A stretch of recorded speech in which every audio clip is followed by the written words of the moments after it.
गरीब और दरिद्र में अंतर रोज एक बार तुम्हें स्मरण दिला देता हूं, ताकि तुम्हें याद हो जाए और तुम्हारे हृदय में यह बैठ जाए। गरीब वो है, परमात्मा ने कुछ संसाधन उसको कम दिए होंगे, पर यह संभव है कि इस दुनिया का वो सबसे ज्यादा प्रशांत आत्मा व्यक्ति हो। उदाहरणार्थ सुदामा, तुलसीदास, ये सब बहुत अमीर लोग नहीं हैं, धनवान नहीं हैं, भोजन के भी लाले पड़े रहते थे प्रसाद के, पर इन्हीं दुनिया में सबसे समृद्ध और महापुरुष माना जाता है।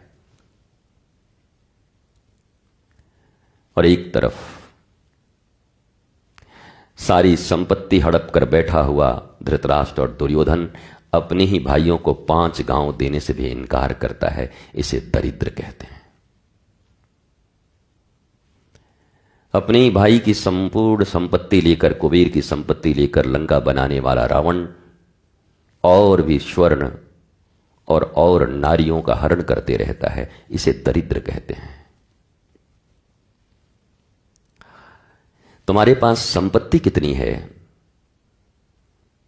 यह प्रमुख नहीं है, तुम्हारे पास समझ और संतोष कितना है यह प्रमुख है। क्योंकि अकूत और अथाह संपत्ति होने के बाद भी रावण, दुर्योधन, कंस ये सब बेमौत मारे गए। दरिद्रों का जीवन जिए, इनसे भयभीत आदमी इस पृथ्वी पर आज तक कोई नहीं हुआ। त्रिकूट पे बसा हुआ लंका, उस पे भी भयभीत रहता था। मंदोदरी रात को जग जाती थी, रावण उठकर चिल्लाने लगता था, तपस्वी आया, तपस्वी आया, तपस्वी आया, मारो मारो मारो। मंदोदरी कहती थी, स्वामी सरेंडर ही कर दो ना। फिर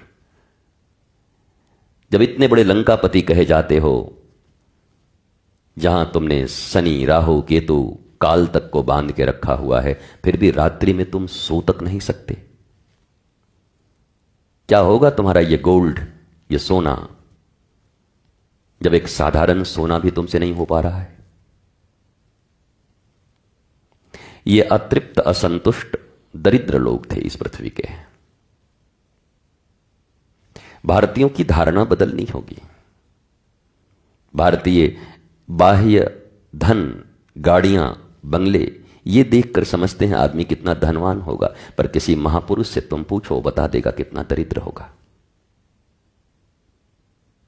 इट मे बी पॉसिबल वो जनक की तरह भी